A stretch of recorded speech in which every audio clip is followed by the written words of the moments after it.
Okay, thank you. I'd like to call the Finance and Operations Committee meeting to order. Wednesday, October 10th, 2018. We're at the Nashua High School North Boardroom. It is 6:36. I'm sorry, 6:32 p.m.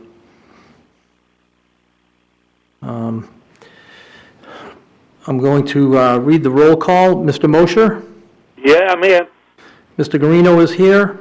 Ms. Porter is not here tonight. Filling in for her will be Ms. Oden. Here. Also joining us is Mr. Donovan. Here. And Mr. Smith. I'm here.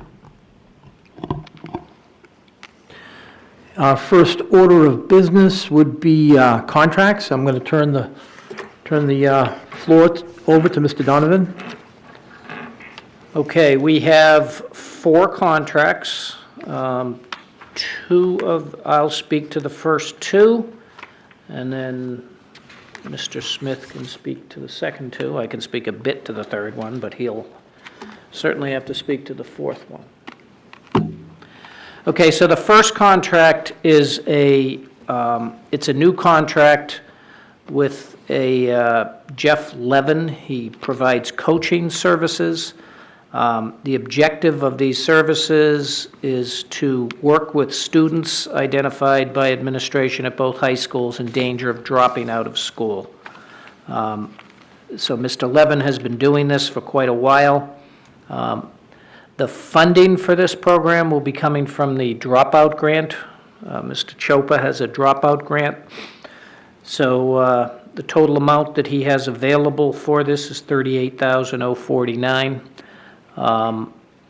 And Mr. Levin will be coaching these students over the course of the year. He's going to spread the money out. Because my question was, well, what if he's coaching and all of a sudden May comes, you don't have any money, does he just disappear? He says, no, he's going to plan it so that he'll work with the identified students over the course of the full school year.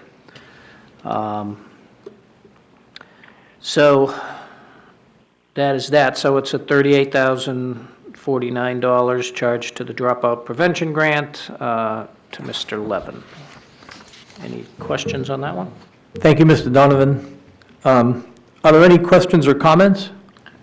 Ms. Oden? Is this a new position?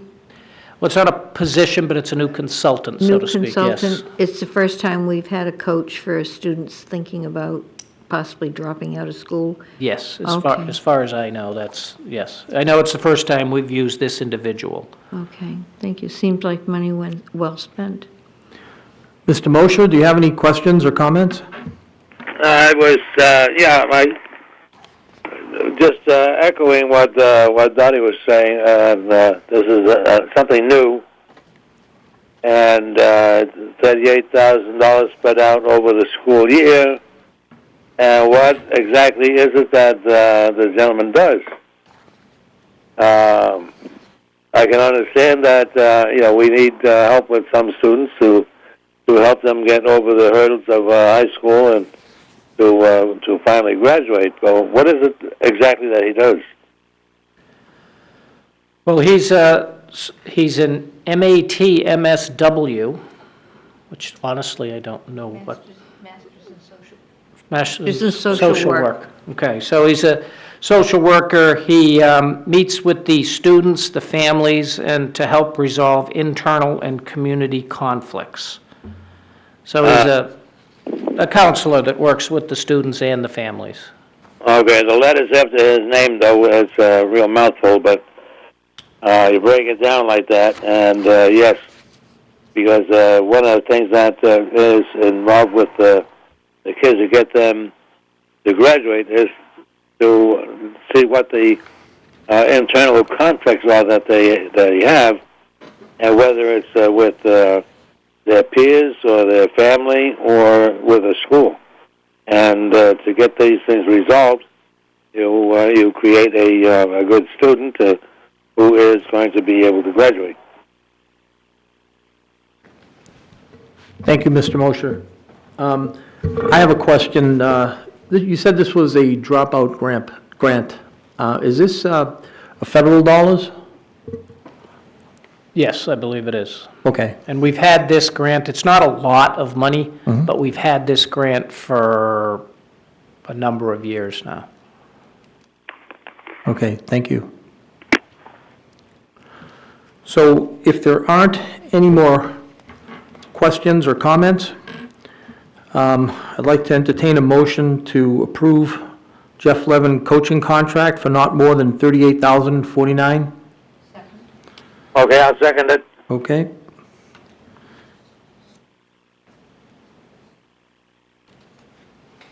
On the motion, Mr. Mosher, Yes. Mrs. Oden, Yes. Mr. Guarino votes yes. The motion carries 3-0. Okay. Next contract on the agenda, Mr. Donovan can have the floor, please. Okay, this is the contract for Teacher Ease, which, if you recall back, I think, a couple meetings ago at the board meeting, and I think it was also discussed at a curriculum meeting by Dr. McKinney. This is the software to be used for the elementary school grading for this year. The cost, as it says on the sheet, is $36,991.50. During the discussion of it, all that was available at the time was this sort of order form. So the first 2 pages are the contract that go with the actual order. Having reviewed many software contracts in the past, there's nothing in this that is that you won't find in any software contract. They take care so that you can't blame them if you don't follow the right security. They don't guarantee the system will always be up. You need to put password protection in, et cetera, et cetera. So it's a relatively small one for a software company. Typically, it's 4 to 5 pages long. After reviewing it, I think it's fairly typical of any sort of small contract we'd sign with a vendor. And what the reality is, we're signing up for 1 year. I mean, it is a grading thing, so hopefully it goes well, and we'll look into this more in the future. But at this point in time, it's a 1-year contract to use the Teacher Ease software. Thank you, Mr. Donovan. Questions? Mrs. Oden? Yes. Do you know, and you might not know, but are they working with any districts the size of Nashua? Yeah, I don't know that. Okay. I'm looking at this. They've been in business, I guess, for a while, and they're still using the terms of service. It's 9 years old. I'm kind of surprised if I think I remember they said there were 50,000 teachers using their system. And that certainly, is a hefty number. And my concern is that our technology people were not trained in this. And they have a 24/7 hotline. In my experience, when you call a hotline like that, you often have problems. There's a wait problem. And I know Dr. McKinney said he had only had to wait a couple of minutes this summer, but summer is not when teachers are in school. So I am very concerned because I know how stressful and how much anxiety teachers go through when grades are supposed to be posted on report cards. So I was just wondering, might there be a way for us to get feedback from our teachers at each elementary school and I believe they're all using this, after the first trimester to see how effective and how good this program is. And and to make sure they have the training they need. They haven't had any PD. They didn't have PD last year. I believe they're doing some this year.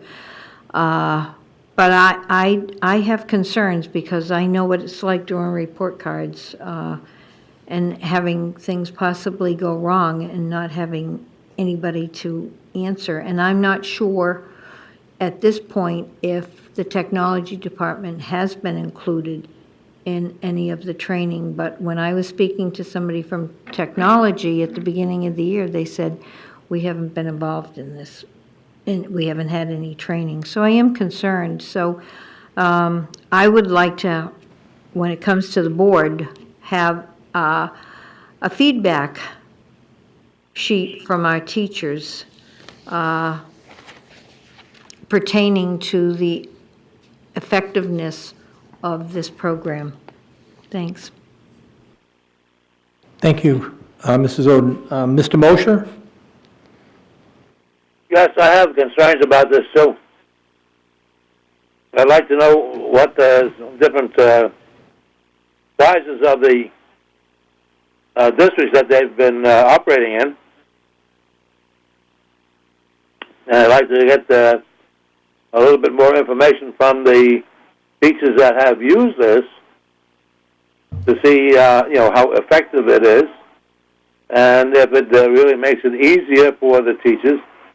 Because there's a few questions there as to, it's like you say, it's a fairly new company, and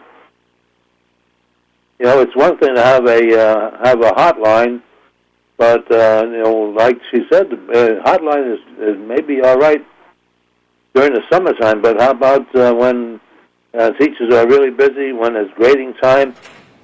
And if there's a glitch that comes up, how fast can they respond? And what kind of fixes can they put out? So I have questions about that. I think we need a little more data on this teacher ease. It sounds pretty good, but then there's a number of things that sound good, but then later on you say, what did we do?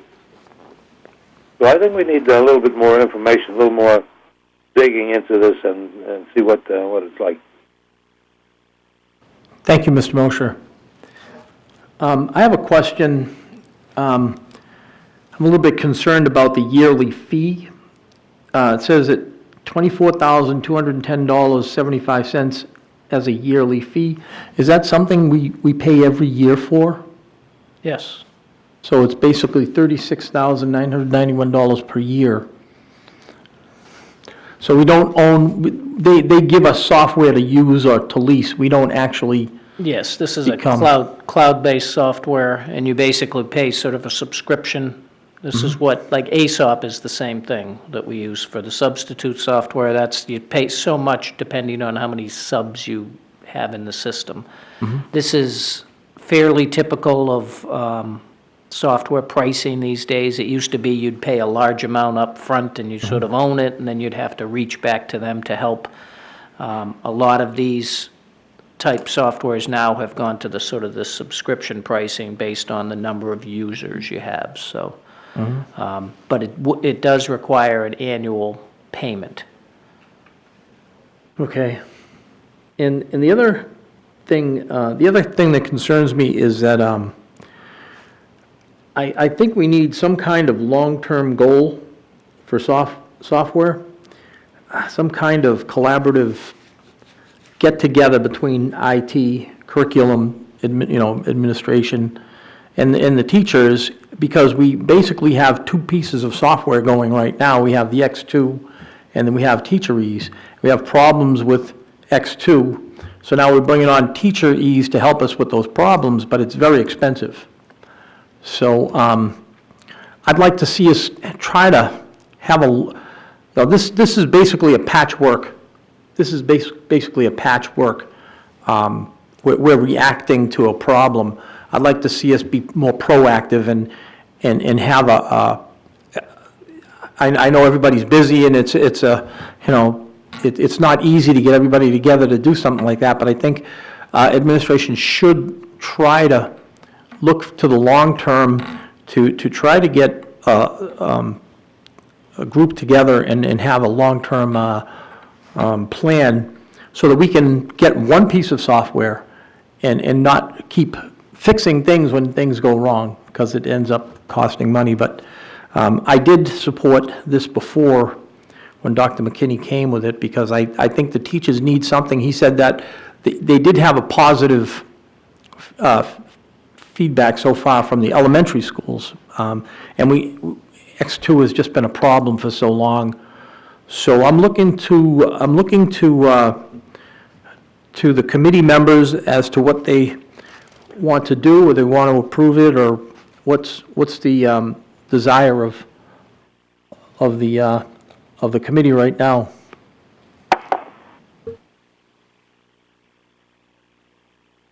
Mrs. Oden? I would say send it to the board, and as I said, I would like to see, I know that the teachers need help. From every teacher I've heard at the elementary school, hours upon hours upon hours putting grades in, so I know they need some help there, but what I would like to see at this point is to ensure that we get feedback from the teachers to ensure this is working, this is good for them, and it's helping them, and that if they have questions, that the 24/7 hotline that this company is providing is going to be serving us well. And I still would like to know if there is another district the size of Nashua that is using it, and I'd love to hear what they think about the program, what problems they had, what they see as challenges, and what they see as the benefits. I think that would be good information to have. Thank you, Mrs. Oden. So I'm going to put those words into a motion. Move to approve Teacher E's contract for $36,991.50 with a report back from administration on the effectiveness of the software, and also some feedback from other software users. Is that From districts the size of Nashua. other Or software larger. users? Okay, from similar districts, okay. Similar sized districts. Okay, Yeah, that will definitely give us more information. okay. Is that a second, Mr. Mosher? Yes, that's the second. Okay. Go ahead. And could I clarify, I think getting feedback from the people using it, not just administration, but from the teachers, as to how helpful and effective it is. Okay. Okay, so on the motion, Mr. Mosher, Yes. Mrs. Oden, Yes. Mr. Guarino votes yes. The motion carries 3-0. Okay. We are moving on to another contract, the Securidine Systems, and that would be Mr. Smith. Yeah, I'll just sort of tee it up Oh, for I'm him. sorry. It's fine, that's fine. So this is a contract, we had one last year, I went back and looked, actually had it, approved it in August of last year. And basically, last year, we had two different options. One, a 3-year deal, or the other, a 3-year upfront commitment. So the 3-year upfront commitment, you had to pay the 3 years in the beginning, or you could do 1 year at a time commitment, and they had pricing for that. We then chose just to do it for 1 year, because it was our first year doing it. This is to cover all of our security system cameras and all the other equipment needed to keep our security system up and running. Prior to this, we were using sort of a time and materials thing, so whenever something would break, we'd call them in and they'd fix it if we couldn't fix it ourselves.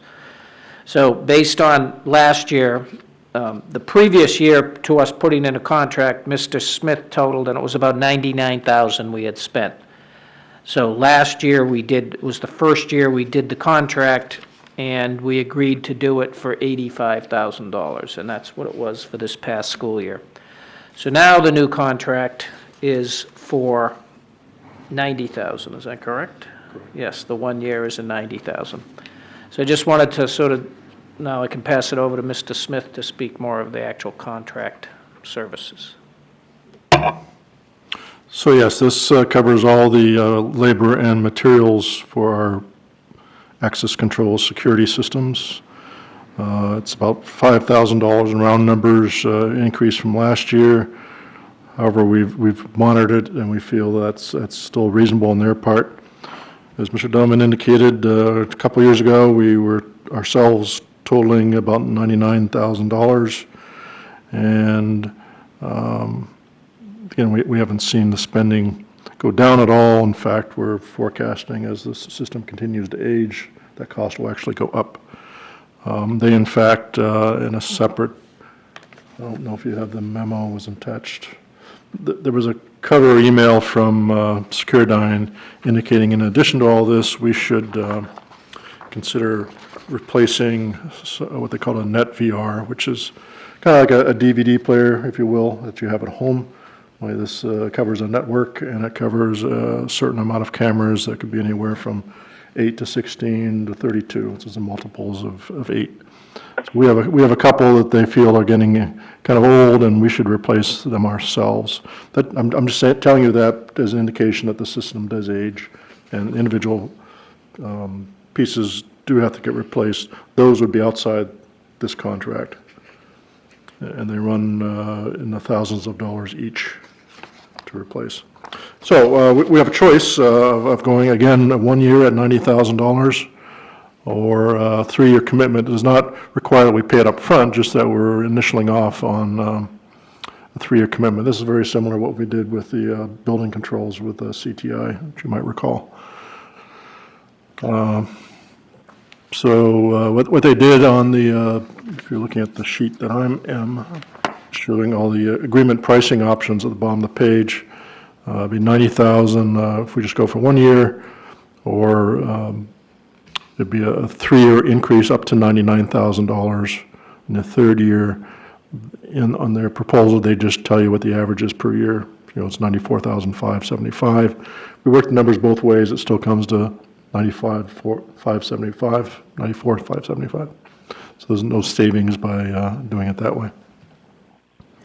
So given the age of the systems and the what we're still considering a reasonable cost, I would recommend we go with a 3-year option, which would be $90,000 this year, $94,500 next year, and $99,225 the 3rd year.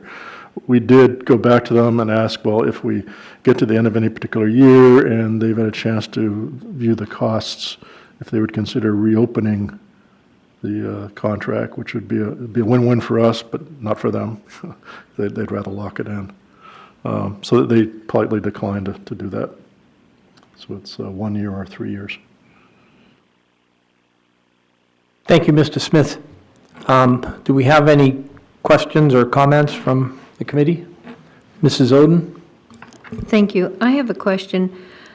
We've been applying to grants from the state for security. Would any of these equipment replacements possibly be something that could be covered by a grant, the state grants that they're offering for safety? So I believe the grants that you're discussing were for new installations. They could be for cameras, they could be for net VRs, they could be for vestibules, for going into school. You may have gone to a few schools and seen the new ones already. We are, so I think the short answer is no, that these would not go. This is strictly a maintenance contract. Okay. And the state is looking to fund new installations and improve security. Okay, thank you. Mr. Mosher? I am thinking about that. I just want to rehash the numbers, the difference between the 1 year and the 3 year. Which one is going to be beneficial to us? I'm missing something there. You want, Mr. Smith? Go ahead. I still view all 3 years as beneficial to us, Mr. Mosier, purely because 2 years ago, when we estimated our costs, they were already at $99,000. We have since gone through a full year at approximately $85,000, and it's not until 3 more years from now we hit that $99,000 mark with an aging infrastructure. So I view them all as beneficial to us, if that answers your question. Yeah, well, yeah, and I'm thinking about the aging out process on the system, and the older it gets, the more breakdowns you're liable to have, right? Correct. So we may be better off taking the 3 year deal because that's the escalation in there, but we're looking at the escalation also of our system breaking down more frequently as it ages. So, using my own thoughts on that, I would say, yeah, with the system breaking down more frequently, or maybe incurring more costs in the expense of the breakdowns, and this would be for parts and labor, right? Correct. Okay, then I would say that I would go for the 3 year. And just so people know, basically it's a 5% increase per year. That's what if you go with the 3 year deal. Yeah, well, I'm thinking about the 5% increase in system breakdowns, or considering labor and parts. So I think that the 3 year is going to be pretty much a break-even kind of thing. Thank you, Mr. Mosher. So basically, if it's a 3 year contract, Mr. Smith, you're talking $94,575 per year. That's what it averages out to? Correct. Even though we pay them $90,000, $94,500, and $99,225. Correct. If you added those 3 numbers up and divide by 3, you'd come to 94,575. Okay. So what I did was, based on Mr. Mosher's, I'm in agreement with Mr. Mosher about this 3 years. Mrs. Oden, how do you feel about 3 years? Well, as the equipment ages and it needs replacement and service, it probably would be wise at this point, I would imagine, to go with the 3 year, so that let me ask this, if we did it 1 year and saw what we're saving, next year, could we go into a 3 year deal with them? We could. It's basically the same offer as we received last year. So they gave us 2 choices. They gave us a 1 year or a 3 year. And I don't, did you have last year's agreement with you? Yeah, it's right there. They offered, They gave you 3 or this one. This is equivalent to that. yeah. So unfortunately, by waiting a year to do this, a 3 year agreement, it's cost us money. Last year, their base year was at $85,000. If had we gone with a 3 year commitment, it would have been 82 for the first year, 85 for the second year, 87 for the third year. So by delaying, we took a step backwards, basically. Mm-hmm. I wouldn't want to do that again. What is your recommendation, Mr. Donovan? Well, based on looking at last year is the first year we decided to do this, because in the very beginning, when we put this system in, they wanted to give us one of these right away, and we said, well, it doesn't make sense. We should need this much work right away. It's pretty new equipment. Not that I personally know a lot about this type of equipment or how long it lasts. So we waited a couple years. I think that turned out to be a good deal. But now we're on the point where things are breaking down. Labor costs are, the economy's good, labor costs are going up. Had we, like Mr. Smith said, had we done it last year for the 3-year deal, that would have turned out to be a better deal than doing just the 1 year and now doing the 3-year. But if we wait another year and we see the same kind of increases, and I'm not an economist, but if the economy continues on for another year like it is, then it's not going to get any cheaper. Because we're talking about parts and labor, so the parts, it's hard to control all the costs of the things go into the parts, right? I'm assuming these are made all over the world, the parts. And then the labor, labor's going up no matter what, so. So I guess I would suggest a 3-year deal. It locks us in, it's 5%. I don't like to take things more than, if we're getting 2 or 3% from the city, you don't like to give 5%, but it's not a huge amount of money, dollars, so. Thank you, Mr. Donovan. If there are no more questions or comments, I'd like to move to approve the Securidyne System Security contract for 3 years at $90,000 for the first year, $94,500 for the second year, and $99,225 for the third year. I'll second that. Okay. Okay, on the motion, Mr. Mosher? Yes. Mrs. Oden? Yes. Mr. Guarino votes yes. The motion carries 3-0.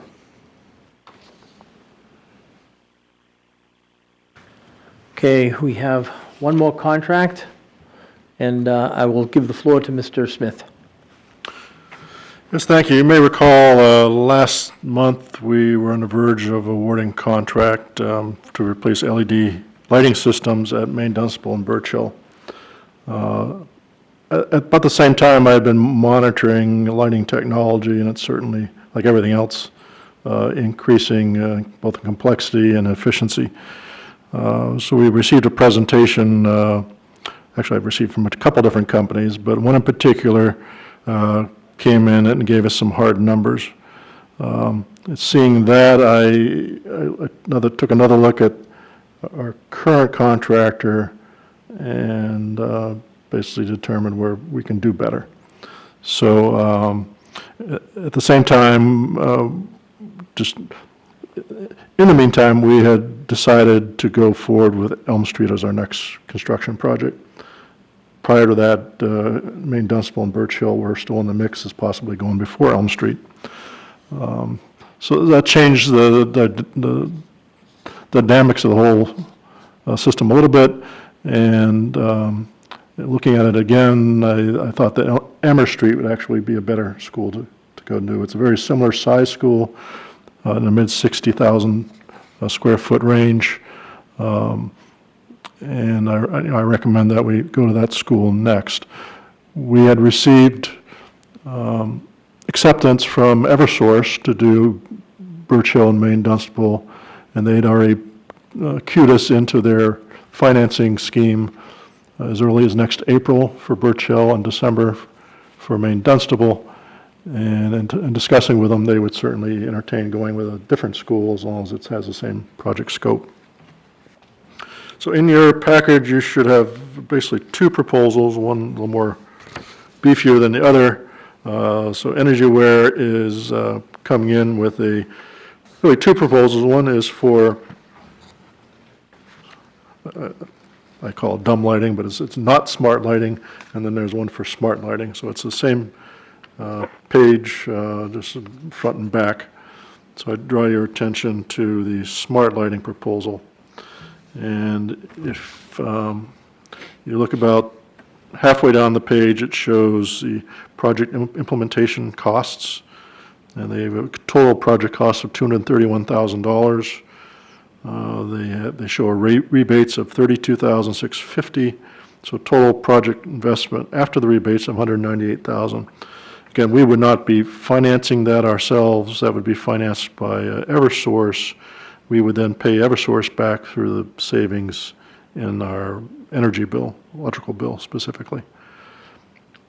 So the key number to look at that is the $198,000. If you look at the other proposal from Affinity Lighting, first of all, EnergyWare is more of a nationwide lighting company. They seem to be headquartered out of Florida. At least that's where the main officers reside. Affinity is all here in New Hampshire. It's all put together here in New Hampshire. They hire pretty much 100% of veteran staff. So to me, those are all good things. So their cost for the total project is $103,000. So as you're comparing 198 versus 103. A lot of that I attribute to the fact that they are very local. They don't have the shipping costs and everything else. Their project managers are right here. They don't have to put somebody on an airplane and pay hotel fees. Affinity is, I believe they are in the Dover area. So it's just a day commute for them either way. So a lot of their overhead costs are going to be much less.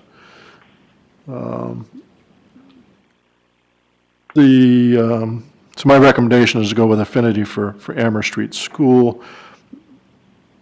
You would tonight just be approving the contractor.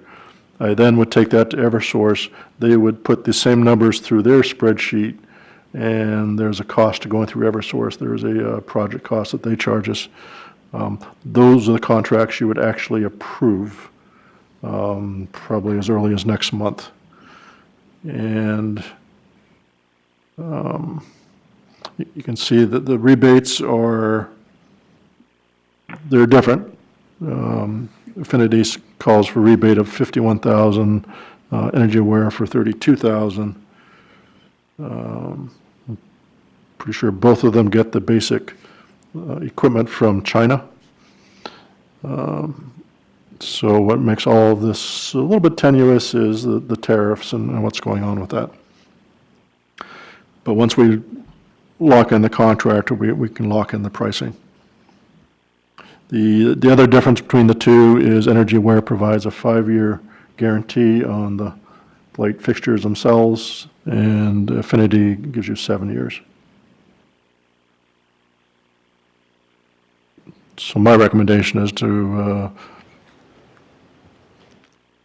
accept the proposal from Affinity Lighting for Amherst Street School, and then proceed to Eversource for funding. Thank you, Mr. Smith. Mr. Donovan? So in their proposals, they talk about savings. Are the savings fairly close, or they're a little different, right? Yes, if you take a look at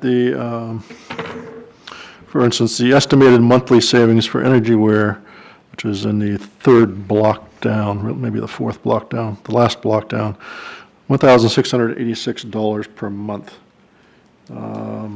For Affinity, I just had that in front of me a second ago. $2,487. Yeah, $2,457. So it's greater savings per month from Affinity.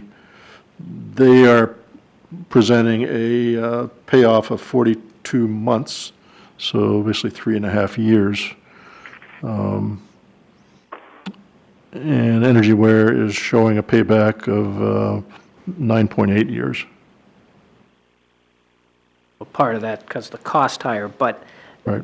is the actual savings themselves, I mean, they don't guarantee that, they estimate that, right? Correct, but it's through their experience with this stuff. So a little bit about smart lighting. I should have talked about that a little bit up front. Depending on the fixture, depending on the company, depending on what they're presenting, smart fixture, you're familiar with occupancy sensors. So the lights will turn on, and then after a period of time, if there's no activity, they'll automatically turn off. The truly smart lighting will also take into account daylight harvesting. So if you're in a classroom and have windows, then you actually, if you actually look at the fixtures, you'll see those, assuming it's daylight, you'll see that the lighting next to the windows is actually providing less lumens because you're taking into account the daylight. The ones further in the classroom, away from the windows, you'll see those are actually brighter. So that's what these lights do. They take into account daylight harvesting. In addition,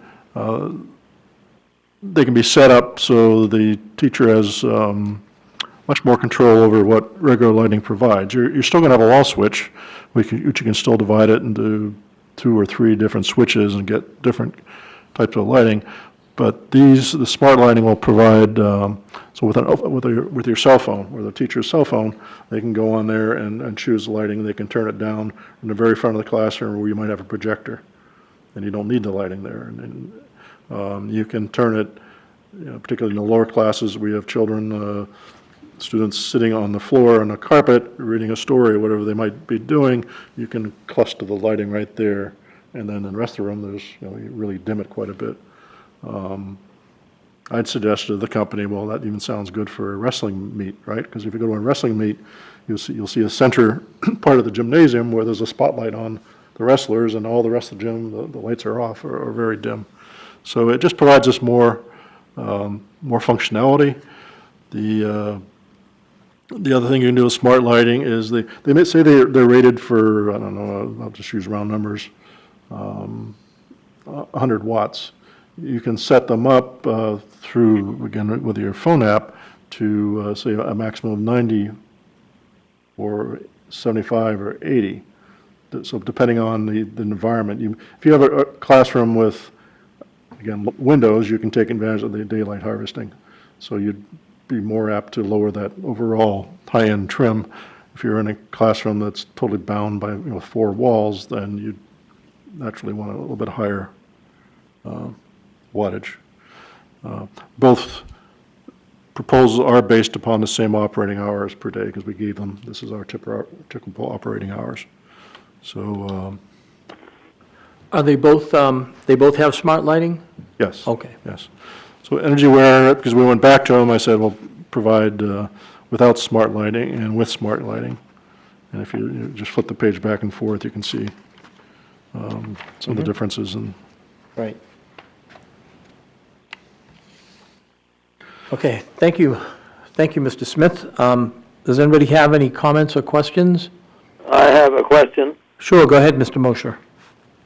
I am asking about I hear him talk about the classrooms and the light harvesting, making use of the daylight coming into the room.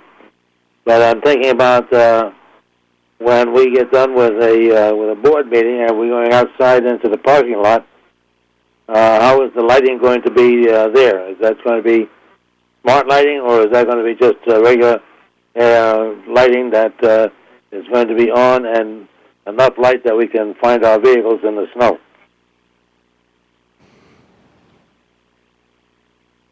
It's a good question. I don't know if I have an answer for that one right now. I was looking primarily at the classroom and the building itself. We've already gone back, you may recall, Mr. Mosier, the last few years and changed all the parking lot lighting and all the wall pack lighting to LED, basically across the district. So this proposal, I don't believe, addresses that. It's strictly for the school, inside the school itself. Okay, well, I think that a number of people who will have to work late, or students who will be in for the late classes, they would appreciate having sufficient lighting to get around in the dark parking lots.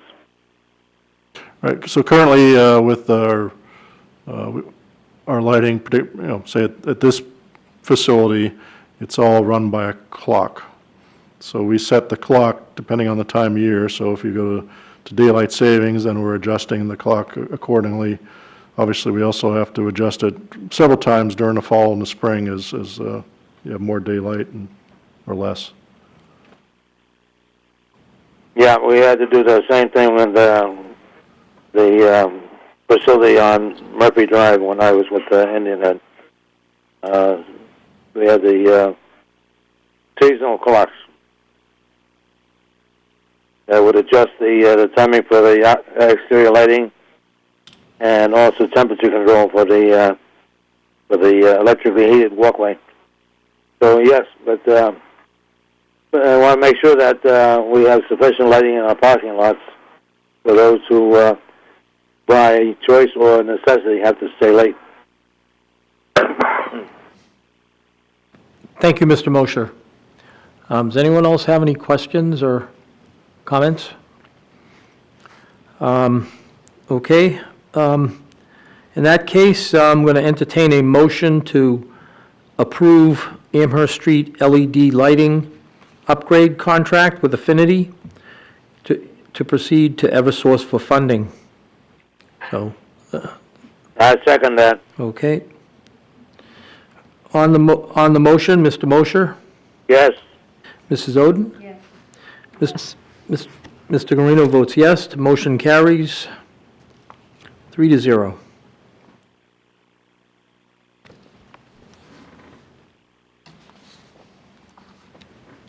Okay, so thank you very much, Mr. Smith. Our next agenda item will be crossing guard update. Is that Mr. Donovan? Yes. Each year, once or twice a year, depending on the needs of the committee, we sort of give an update on crossing guards. We've, for a number of years, had a hard time filling all our crossing guard positions. At the start of this school year, we were down 6. 2 of those positions have been filled, which left us 4 vacant, even though now I guess another one, we do not have coverage in the morning, we have just coverage in the afternoon. And I have a list of here the 4 posts that don't have a crossing guard and the one that just has the afternoon coverage, not the morning coverage. Chris Lassard, who's our security manager, works for Mr. Smith. He's been trying what he can to do everything he can to get these positions. The pay rate itself is a pretty good hourly rate at 16 something an hour. The problem that we have, though, is they don't work many hours. I mean, for a while we even thought, okay, well, we'll guarantee you an hour in the morning and an hour in the afternoon, because a lot of the posts are about 45 minutes long. But to do that, it was a fairly significant increase in the budget, so it was voted down in the budget process. If the position tends to, if someone lives nearby and they can pop outside their house, then typically it's not that bad. People are willing to do that. If they have to get in the car and drive somewhere for such a short amount of time, a lot of people aren't willing to do that. We've been working to try to get maybe food service people or other people that work for the district to sort of add this to their position, and with a little bit of success, but not as much as we've wanted. So unless you know of any hires in the last 4 days, we're still down 4 posts, right? Right, we're always looking for people. It's just a continuing process. I know Mr. Lassard was interviewing some people today.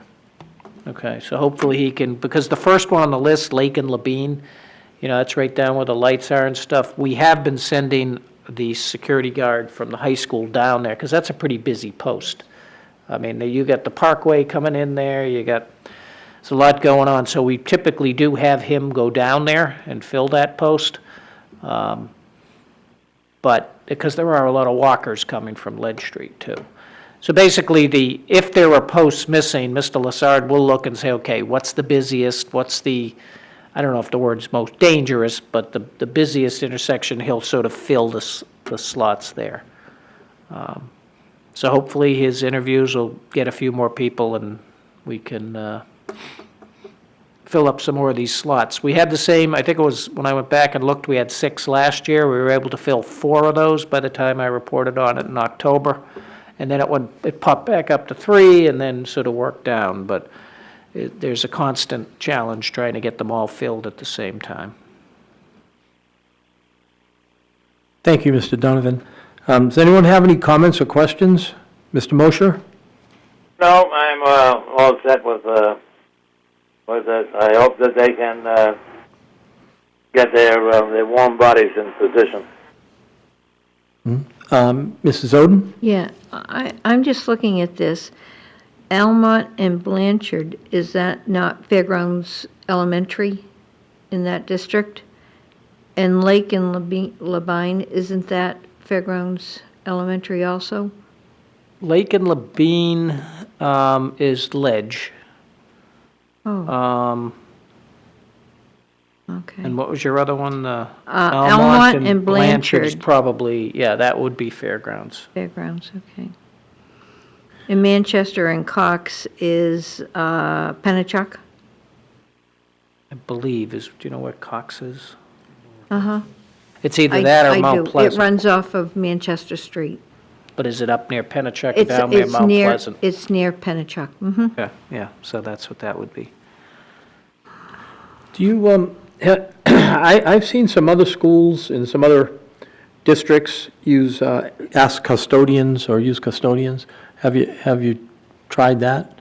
Asking around? Yes, we have. We've been using some of them.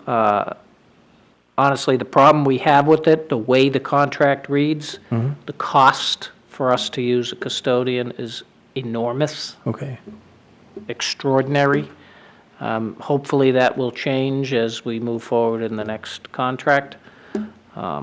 Something we're certainly looking at, because the way that it's worded, it's very, very, very expensive.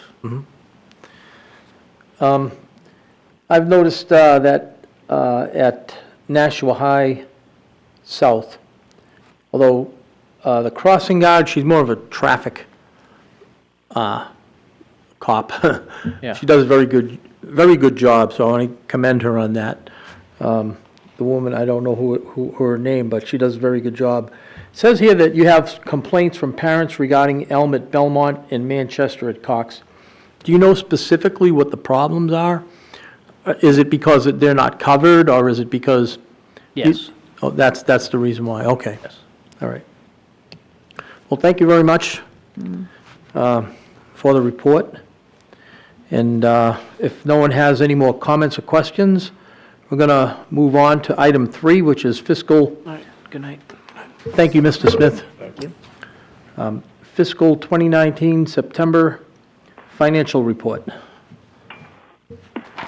Turn the floor over to Mr. Donovan. Thank you.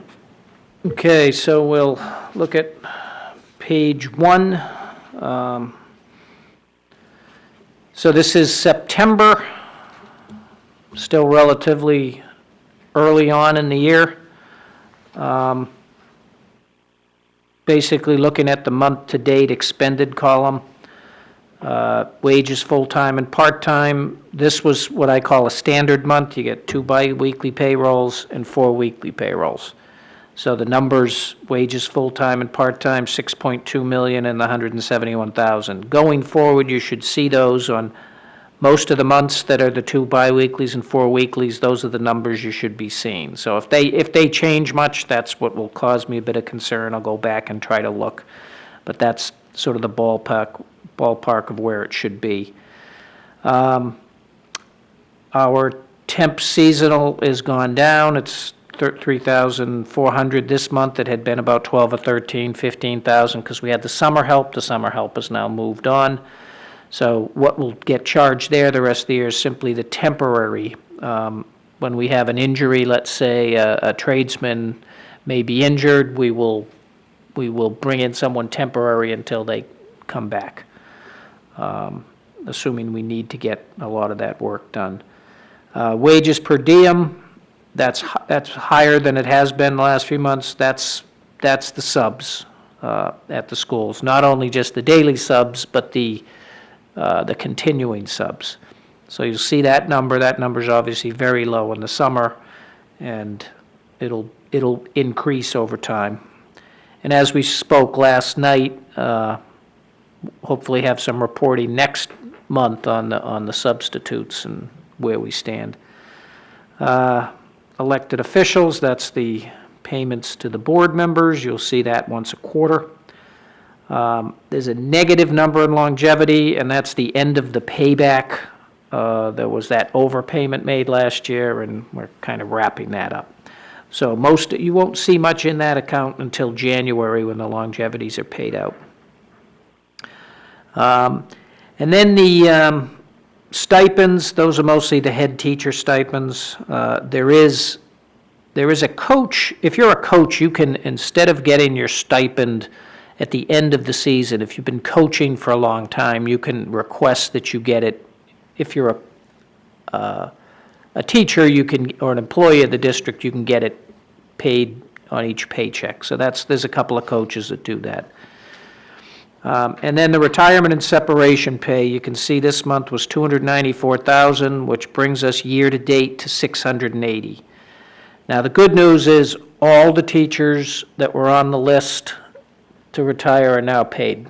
So last month, there was a number of them that hadn't passed in their paperwork yet. They're all paid. So the amount remaining in that account, $79,000. There shouldn't be any more what we define as severance payments the rest of the year, but you still will have some people who may leave during the school year who may have vacation time. And so that still gets charged to this account.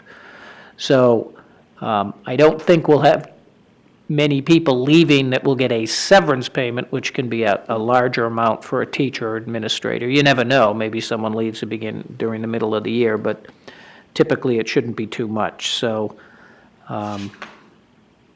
that account, we get about $79,000 to deal with the rest of the year. Fringe benefits, nothing really to say there. The next group, the professional and technical services, all sort of online now. Nothing too crazy. The instruction service line, that's the Clearway. We'll be paying that every month. There's not much left, but the reality is most of it's encumbered, so you'll just see that encumbered column go down and the expended column go up each month. And the pupil support services is the large one. That's the OTPT. Most of those have been put aside to pay for the OTPT services contracts that were approved a couple of months ago. So then property services, electricity, we're running higher than we ran at this point last year. We're about $100,000 higher than we were last year. Not 100% sure. Part of it was July. July this year was about double last year. It was about $60,000 higher. That might have been something about the timing of bills coming in. But other than that, it's still running higher. So either we're getting our bills in on a more timely basis, or the electrical costs are going up. And I don't think they should be going up as much as they're showing, so I'll keep an eye on this as we move forward. Heating gas, once again, that's not too high at this point because the cost for that shows up in November, December, January, February, March anyway. That's when most of that costs come. Water's about the same, a little bit less than it was last year, but it's only a couple grand difference. And then we run into a bunch of the maintenance type accounts. Those either have contracts or costs going through, so I think we'll be fine with those accounts. One of them is $373 over, but that's the office equipment repairs and maintenance, so not too concerned about that. That's pretty much done for the year. Telephone. That's something that now that Mr. Fahrenkopf's back, want to have a discussion with him. I'm expecting this number to go down as we go forward in the year. I expected that last year. It didn't happen. But I think part of it was with him being out. We didn't reduce the number of lines we needed to reduce. So hopefully we'll start to see that begin to. I'll report a little more on that when I've had a little more time to spend with him. The dues and memberships is high this month, but that was the principals. dues and memberships got paid this month. We basically collect them and pay them all at once, just to make it easy for not only the association, but for the principals themselves. Other than that, not too much there. Till you get towards the bottom, you see the transportation. Those amounts are small because the September invoices didn't get entered into the month of September. We'll see September and October get entered in October. And that's basically just first student.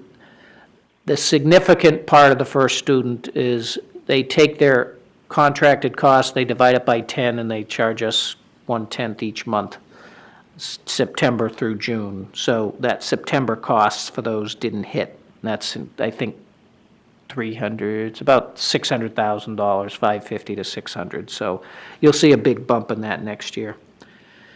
And then there's our tuition out of district, which, like I said, was the challenge last year. It will be again this year, but we'll see how it goes. Supplies and materials, not too much on the beginning. You flip to page 3. You'll notice the testing materials line is $75,000, which is the bulk of that line. That's the iReady costs. We pay that. That's sort of an annual fee, and you pay that once a month. So that'll hit this month, and then you won't really see too much more there. Then there's most of those. Next set of the supply accounts managed by Mr. Smith. He does a good job with those. And then we get down to the very bottom one, books. And I took a look. The books this month are biology and physics books at the high school, which are about $25,000. Science books at the middle schools, which are about $24,000. So that's the bulk of what's there. And I think there was another one, for about $9,000. There was some ELL books that Mr. Chopa purchased. So that's what the books are. And then other than that, you can see that the computer costs of, most of those hit in the beginning of the summer as we get everything ready for the school year. You won't see too many large expenses there. We'll see a few in the coming months for the wireless work that's going to be done. They've done some of it, but more will be coming. But as you can see, the amount remaining in those accounts is not that large, especially based upon, in total, all those accounts are, 70% spent after 3 months. So those are sort of upfront spending type costs.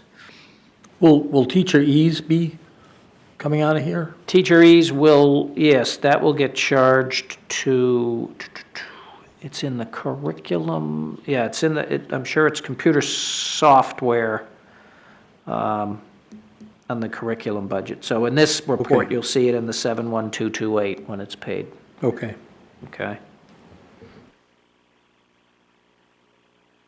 So other than that, we have the other report, which you can take a look by month, and I don't really speak to this much in the beginning of the year because the summer's so much less in most accounts than September.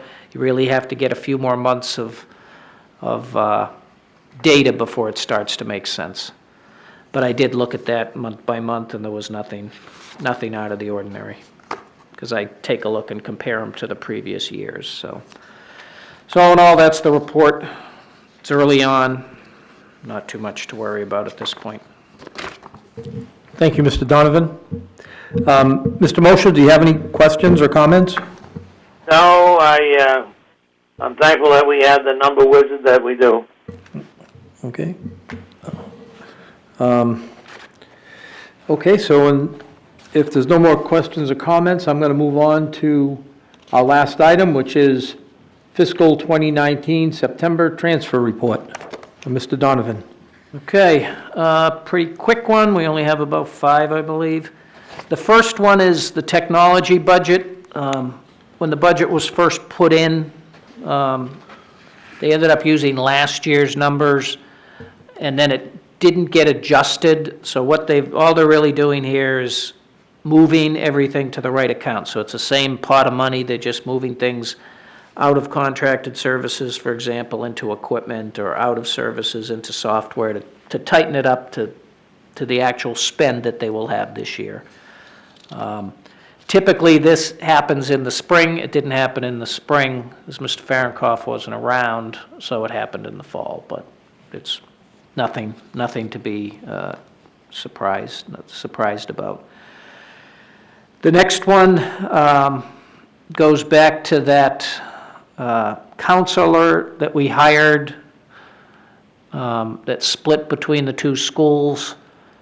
And for the last 2 years, we don't have it in the budget. I'm going to put it again in the budget this year. Hopefully we can. But at this point in time, that counselor is being split by the high schools, and each high school's paying $25,000 out of their allocation. Their allocations are a little over $200,000. So,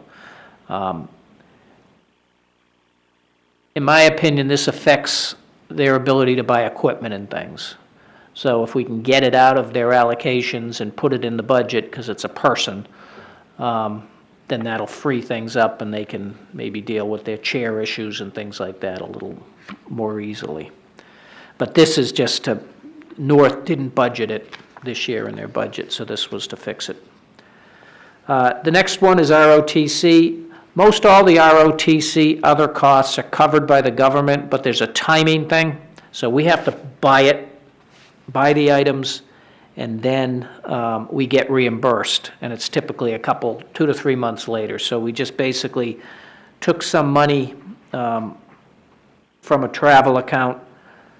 We'll put it in here so they have some money, they have a pot of money, so to speak, to spend. And then as it gets reimbursed, at the end of the year, the money should just revert back to the district. So this is just we did it last year. It made it easier for them. They weren't commingling things with the high schools. It was easy to track. So that's really all that transfer does. And then the next one looks like something at North, where a secretary entered 4 requisitions using the wrong line. Forgetting that their department, the science department, has their own line, so this was just to fix that. And then hopefully that secretary going forward knows to use the right number. And then the athletics, Ms. Gingras budgeted so much for the swim costs. The swim costs are going up this year. There was, I think the number of hours has gone up slightly, and the cost per hour has gone up. So it's going to be another $2,000 for the pool rental. We use the pool at the Boys and Girls Club. So that's just making that entry. Thank you very much, Mr. Donovan. Does anyone have any questions or comments? Nothing here. Okay, thank you. In that case, I'm going to move to approve the fiscal 2019 September transfer report. Second? Okay. On the motion, Mr. Mosher, Yes. Mrs. Oden, Yes. Yes. Mr. Guarino votes yes. Motion carries 3-0. And that brings us to the end of our agenda. If there aren't any more comments, or I want to thank Mr. Donovan for all that explanation and all his hard work. And if we don't have any other business, I'd like to move to adjourn. Second? Okay. On the motion to adjourn, Mr. Mosher, Yes. Mrs. Oden, Yes. Mr. Guarino votes yes. We are adjourned at 7:42 p.m.